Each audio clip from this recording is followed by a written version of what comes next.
السلام عليكم ورحمة الله وبركاته أحبابي صويا إن شاء الله. هل كان waxaan rabaa إن شاء الله بإذن الله الكريم waxaan rabaa inaan ka cadeeyo ceebta ay ku sameynayaan iyo awood sheegashada iyo dulmiga ay dadka u geysanayaan nabadoon Muuse Mire Xaaji Siciid iyo Abwaan Yuusuf Axmed gudoomiyaha gobolka Bari kuwaasoo awood sheegasho khaas ah geystay iyo ku gaboodfal xukunka ay hayaan. waxaa dhacday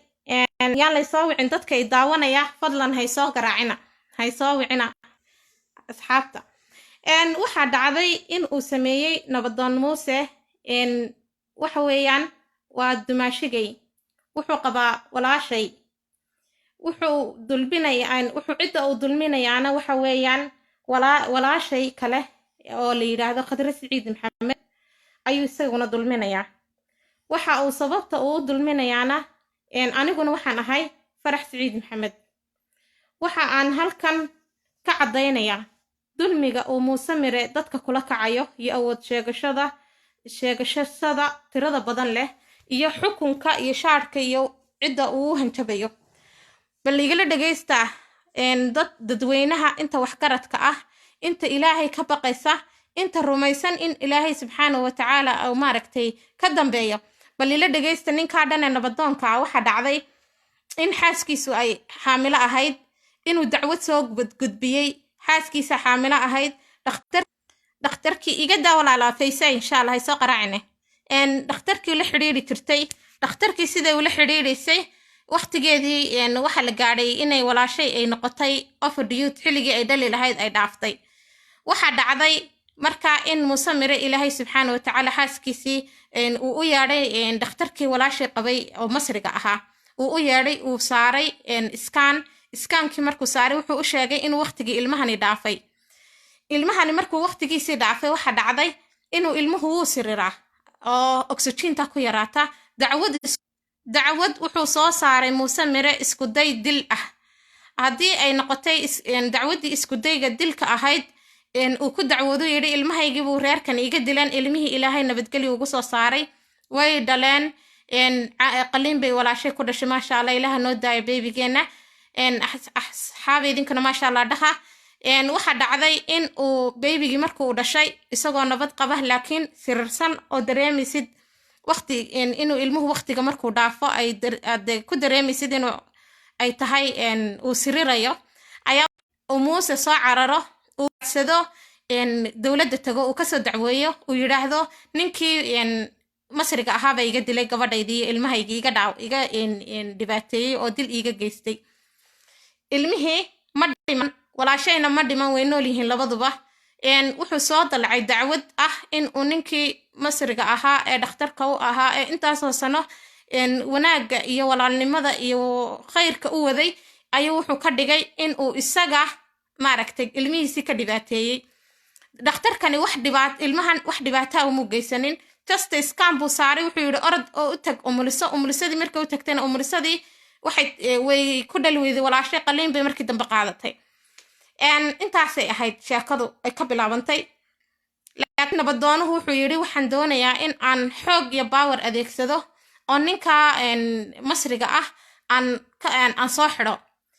haba yiraahdo. dacwadii uu gudbiyay Muuse wuu ku feel garoobay dacwadda cadeynteeda way nii soo diri doonaa. gabadha uu dulminayaana waa Khadra Baarshaad ninka uu dulminayaana waa Siciid waa Maxamed Cabdiraxiin Abruus oo ah walaasha Khadra odaygeeda. waa nin ajaanib ah waa nin aan dhibaato u geysanin waa nin ay intaasoo sano uu naasnuujin u sameynayay oo uu isaguna lahaa Muuse Mire wuxuu lahaa farmashiye walaashay odaygeedana nin aqoon-yahan oo qalinkiisa ku shaqaysto ahaa. waxa dhacday in dacwadii uu ku feel garoobay Muuse Mire dacwadii markuu ku feel garoobay u tagay meeshii maxkamadii dhexdeedii wuxuu ka yiri dacwadani been bay ahayd markii dhakhtarintii wixii oo dhan la baaray ee inay been tahay la arkay uu yiri been bay ahayd laakiin waan ka noqday. ما شاء الله ha ka noqdo wax wanaagsan laakiin waxa dhacday in uu sameeyo uu yidhaahdo dadkii odayaashii nabadoonnadii iyo odayaal iyo ninka duqa gobolka bari abwaan yuusuf xasan uu sameeyo uu yidhaahdo anayni dhexdhexaadinaya ana arrintan dhex gelaya arrintan hoos baan u dhigaynaa arrintani ma noqon doonto arrin bannaanka u baxda annagaa dhexdeena ka heshiinayna heshiiskuma xuma halkana wuxuu abwaan yuusuf la soo baxay warqad ah ay ku qoran tahay in uu sameeyo saxiix ay ugu qoran tahay ah Khadra Baarsheed waxaad dhiibaysaa 70,000 maxay walaashay ku kasbatay sababtoo ah ninkeedu waa ajaanib ninkeedu waxa weeyaan nin miskiin ah nin aan waddanka u dhalan weeyaan 70,000 baa laga qaadaya 30,000 wuxuu yidhi Muuse Mire waa shaadhkaygii 40,000na farmashiyahan iga siisanaya dawada iyo wuxuu u baahan yahay ba laga gato ma xuma laakiin shaadhkiisii dhanaabaaba intaa noqday markii lala dooday la yidhi warhaadhe xageed u socotaay naga joogna wuu diiday wuxuu yidhi amba waxbaan dilayaa oo khaasatan Khadra Baarsheed baan dilayaa iyo ninkeeda amba guriga dhan baan xoolahooda dhan baan dhacaya oo qabsanaya amba waxaan samaynayaa in aan u geysto maaragtay 70,000 aad siisaan gudoomiyihii gobolka bari isagu la tirsaday wuxuu sameeyay buu sameeyay aakhiradiisii buu ilaaway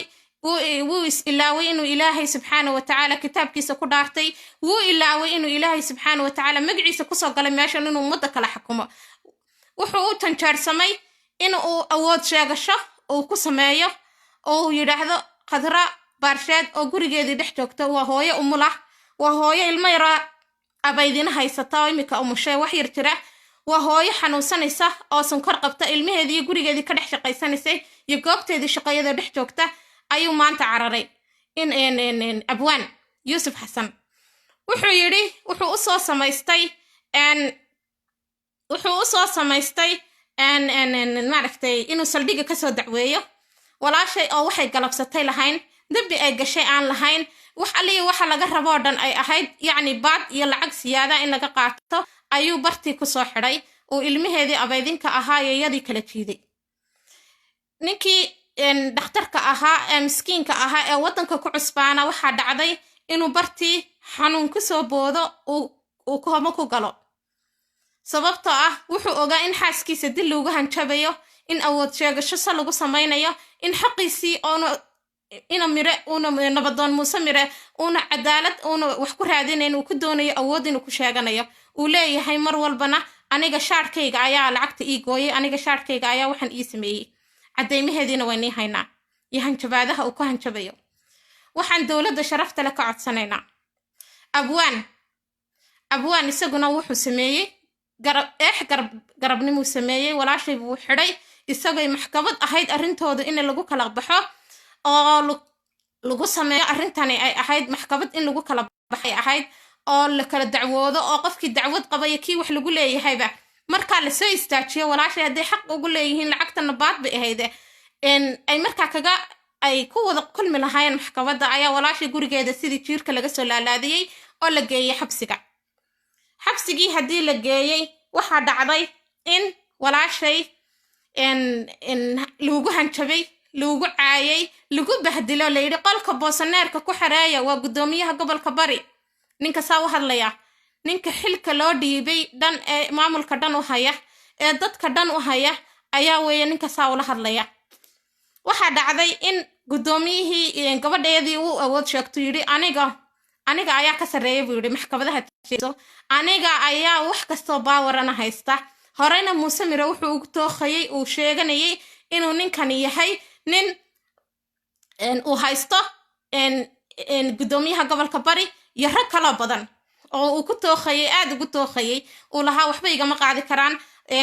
awood baan anigu haystaa shaar baan haystaa nabadoon baan ahay anigu waxaan ka codsanayaa oon caddaynaya dilka uu Muuse Mire uu ku hanjabayo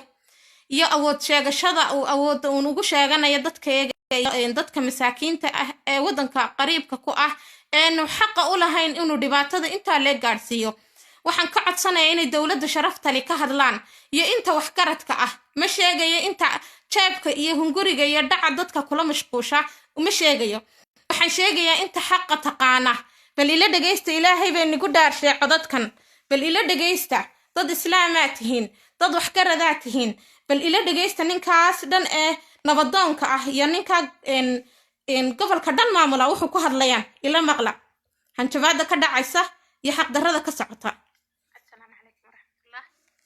Arrintani waxay ku bilaabay أنا بريء وسمع لي في أيه يوم أنا دريم أشياء أنا جايبين والله بالله يسوع موسى بقول عليه وأنا كانوا يسقون الجريمة بقول يوم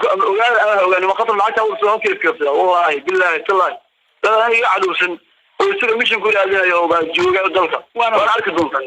أنا شارك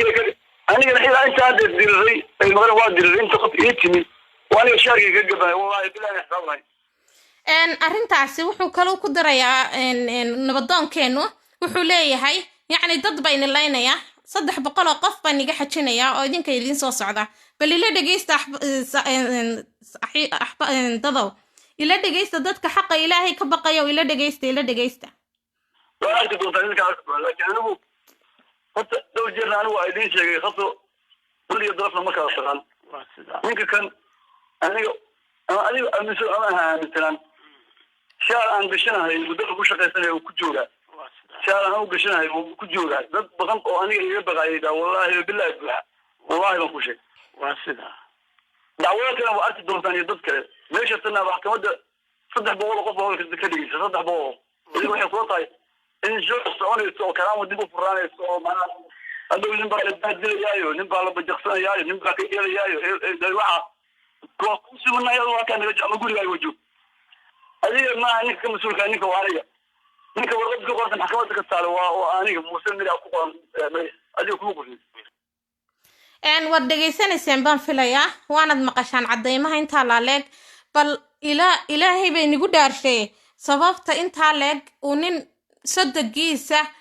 oo xilka mudan ya gabadh dumaashidiisa intuu qabto inuu saa ugu hanjabo uu dil ugu hanjabo uu yiraahdo dad bay niga xajinaya dad bay nigu soo deynaya dib u shaqaysan meesaan bal sharaf xumada inta leegi halkay ka dhalatay miyaanu dalkan iyo dadkan ayna ahayn dad maaragtay wax maqla isqabta lahayn miyaanu jirin dad yacni dulmiga ka dhiidhiya xageed $70 uu muusamira ku sheeganaya yuu ku leeyahay yuu ka rabaa muxuu ninka abwaan gudoomiyaha gobolka bari ugu hiilinaya ilaahay ha laga baqo madax furasha maanta loo qabsaday alxamdulillah wala soo daayay laakiin wali waa la haystaa reerkaas reer wali gacanta lagu haysto weeyaan bal ila dhageysta tan kalena bal ceebtan kalena ila dhageysta ilaahay ceebaha sure waxa dhacday in bal ila dhageysta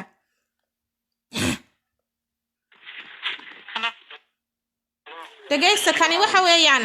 waa gudoomiyaha gobolka bari ما شاء الله waa gudoomiyaha gobolka bari oo la hadlaya Khadra Baashad kani ila dhageysta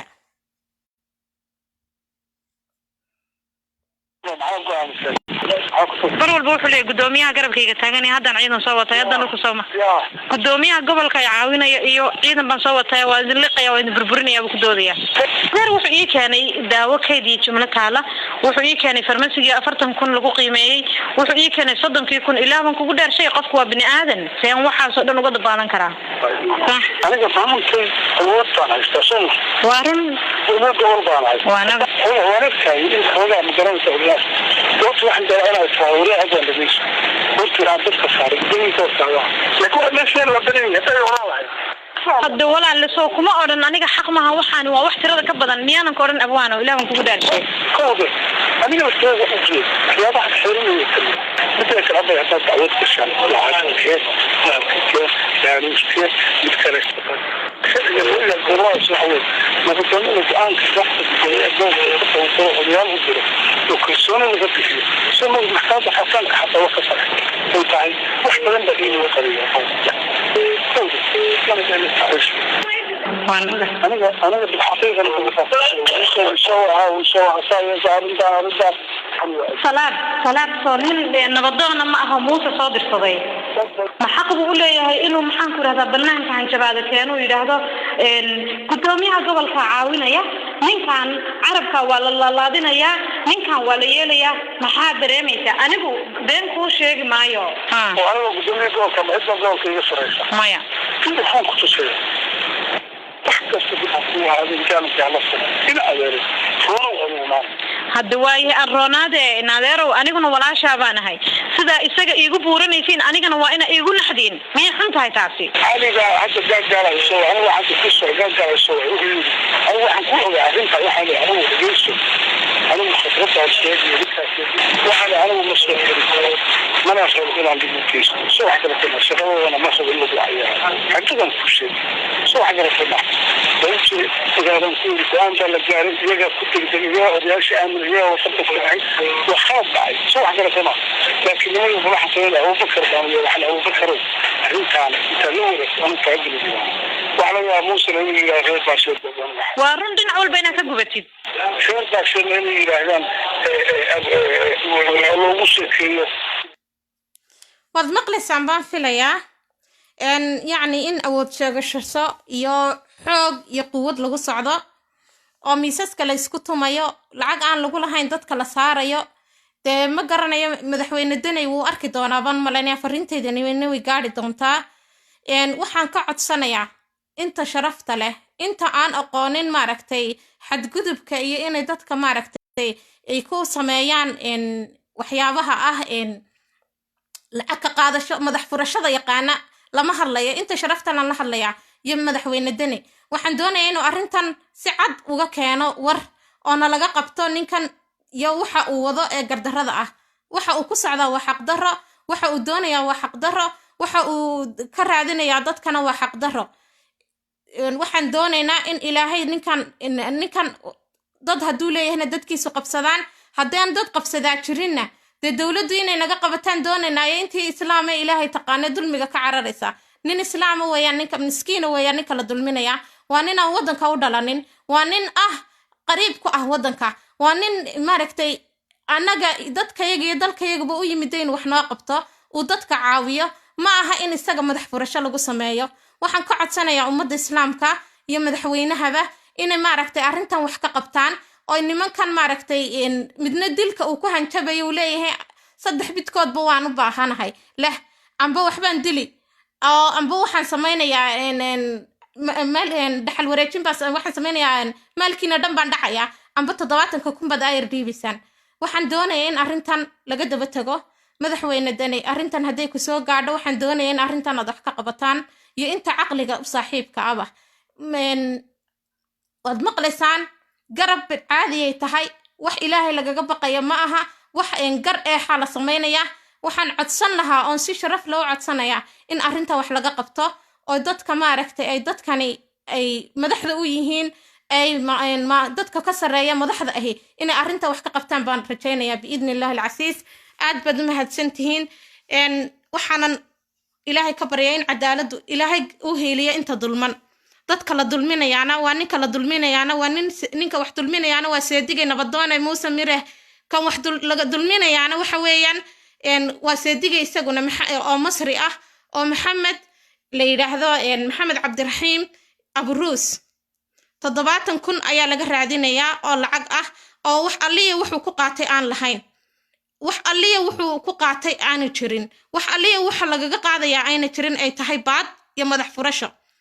marka hana laga qabtaan oran lahaa aad bad idin salaamaya ilaahay ummadda islaamka ana ha soo hadeeyo haddii dadka hadaayadu qoran tahay haddayna hidaayo lahayna ilaahay ummadda ha ka dhex qabtaan leenahay ummadda dadka inay xaqooda dhacaan ugu tala gashay salaamu calaykum waraxmatullaahi wabarakaatu